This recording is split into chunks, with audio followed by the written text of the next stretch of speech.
Olha, nós estamos aí acompanhando passo a passo a posse do novo presidente da Argentina, Javier Milei. A Argentina é um parceiro econômico importantíssimo do Brasil e o Brasil é um parceiro importante econômico da Argentina. Os dois fazem parte do Mercosul, juntamente com o Uruguai e Paraguai, como todo mundo sabe, a gente já acompanha isso sistematicamente. Mas, obviamente, às vezes surgem algumas questões, vamos dizer assim, novas, para a gente poder entender. Por exemplo, o Javier, presidente da Argentina, Milei, está dizendo que, ou está sendo rotulado com o título de anarcocapitalismo. Eu nunca tinha ouvido essa expressão na vida, mas a gente vai vivendo e vai aprendendo. O que é exatamente esse anarcocapitalismo do Milei? Aí nós pedimos socorro para quem? Para o professor José Niemeyer, professor de coordenação de graduação de Relações Internacionais do IBMEC do Rio de Janeiro. Professor, obrigado aqui por atender o jornal Nova Brasil.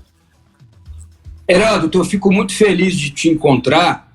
Há 20 anos atrás, você me entrevistou junto com o historiador Boris Fausto na TV Cultura. Antes de 2005, isso, eu ainda estava no processo de doutoramento na USP, então é muito bacana poder te encontrar aqui na Nova Brasil, viu, Heródoto? Muito obrigado. Nós te agradecemos aqui em nome da equipe. Professor, e aí? O que significa exatamente anarcocapitalismo? Olha, o anarcocapitalismo, eu diria que é uma agenda capitalista mais radical que os ultraliberais. Vamos imaginar Milton Friedman, vamos imaginar o próprio ex-ministro Paulo Guedes. São ultraliberais. Eles querem uma intervenção cada vez menor do Estado na vida das pessoas e principalmente na economia. Esses são ultraliberais. Você tem vários, né? Geralmente as pessoas ligadas ao meio empresarial, ao setor financeiro, querem menos Estado na economia, quase nada de Estado. Agora, o anarcocapitalista é aquele que trabalha numa perspectiva mais radical ainda, né? Não só ele não quer nenhuma intervenção do Estado, como ele de uma hora para outra começa a querer mudar estruturas, estruturas inclusive capitalistas. Muitos países, Heródoto, têm uma parceria entre capital e Estado, né? É muito comum isso, né? Você vê isso no Brasil, o Estado tem uma interferência grande na economia e cria parcerias. O anarcocapitalista não quer saber de parcerias com o Estado. O Estado não vai colocar quase nem um centavo para fazer girar a roda econômica. Tudo será privado, inclusive alguns serviços públicos. Durante a campanha, Milei, se colocando como anarcocapitalista, pregou o fim do serviço público de saúde, do serviço de educação pública. Então, anarcocapitalista, eu também sinto que é um jogo de retórica, sabe, Heródoto? Para chocar principalmente o eleitor mais jovem, como chocou na Argentina e foi fundamental para a eleição de Milei, chocar esse eleitor mais jovem e também aquele eleitor, isso é importante, Heródoto, um eleitor muito humilde, mas que é convencido, né? Tem uma expressão feia para isso, Heródoto, mas já é uma expressão da ciência política, é o pobre de direita, né? Isso está sendo usado por alguns cientistas políticos. Esse pobre de direita é aquele sujeito que não tem muito conhecimento sobre as ideologias, mas se fica muito entusiasmado quando alguém fala que é de direita, porque ser de direita é contra o comunismo, e o comunismo a gente sabe o mal que vai trazer para os países. É todo aquele discurso que a gente ouviu nos últimos anos que acabou criando um eleitor, esse eleitor mais humilde, que muito pouco acesso à informação, que acabou achando charmoso ser de direita, chique ser de direita, porque ele vê muitas vezes alguns que ele admira, talvez por serem pessoas de uma classe mais alta, mais sofisticados, se dizerem de direita. Só que o anarcocapitalista é muito mais do que ser de direita. Como eu disse, é uma interpretação ultra radical do capitalismo, como se não tivesse, Heródoto, espaço público na vida em sociedade. Tudo que fosse público estatal tem que ser retirado da vida em sociedade e vão sobrar os sujeitos, né, as estruturas privadas e as relações privadas, única e exclusivamente relações privadas. Agora, Niemeyer, tem algum país que se enquadra nesse perfil que você acabou tão bem didaticamente explicando para a gente? Algum país, algum chefe de Estado pratica esse tal anarcocapitalismo divulgado pelo Milei? Não tenho informação de nenhuma nação, de nenhum Estado soberano independente que tenha essa caracterização nos governos que se sucedem. É claro que você pode ter um governo, como eu disse, ultraliberal. O Brasil, durante a administração Bolsonaro, tinha uma agenda liberal. Não acho que seria ultraliberal, porque, por exemplo, Bolsonaro não fez a reforma administrativa.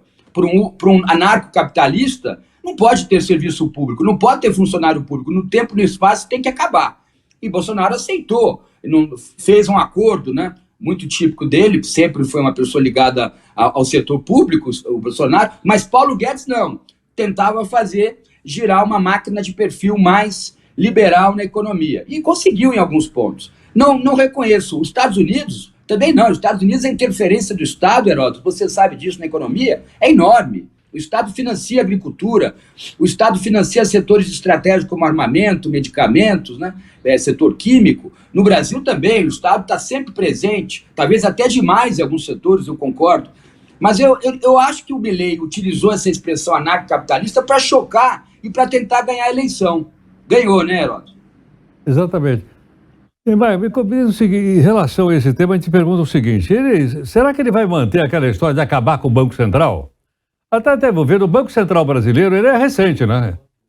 Houve um longo período da história do Brasil que não tinha Banco Central. Acho que quem fazia o papel do Banco Central era o Banco Brasil, salvo engano.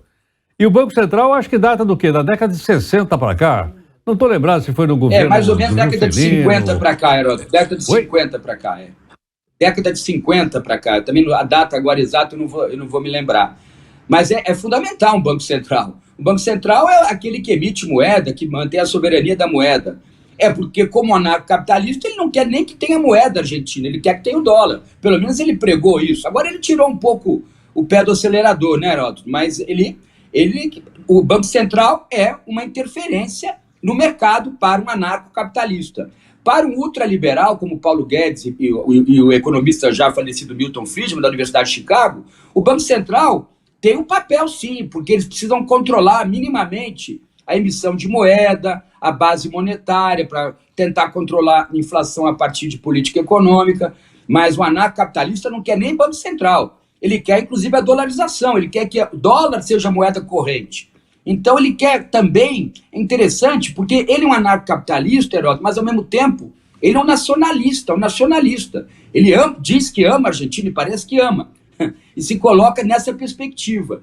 Mas quando ele começa a retirar essas instituições públicas, como Banco Central e moeda, ele começa a atrapalhar, na minha opinião, a própria agenda de se colocar muito favorável à Argentina.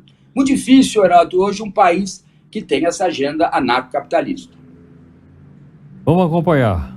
Professor, muito obrigado por atender aqui o Jornal Nova Brasil. Um prazer, Heródoto. Foi um prazer te rever, de verdade. Um grande abraço a você e aos assinantes da Nova Brasil. Muito obrigado. Professor José de Maia, professor e coordenador da graduação de Relações Internacionais do IBMEC do Rio de Janeiro. Bom, daqui para frente, nós já aprendemos com ele o que significa anarcocapitalismo. Ficou claro, didático, tudo mais, tá? Estamos entendendo. Ou seja, vai levar então o capitalismo às suas últimas consequências na Argentina. Se vai ser bom, se vai ser ruim, se vai dar certo ou não, tem duas coisas. Primeiro, a sua avaliação do que você acabou de ouvir. E segundo, a gente vai ser testemunha da história, como tantas vezes, né? E saber se isso vai dar certo ou não. Vamos ver o que vai acontecer.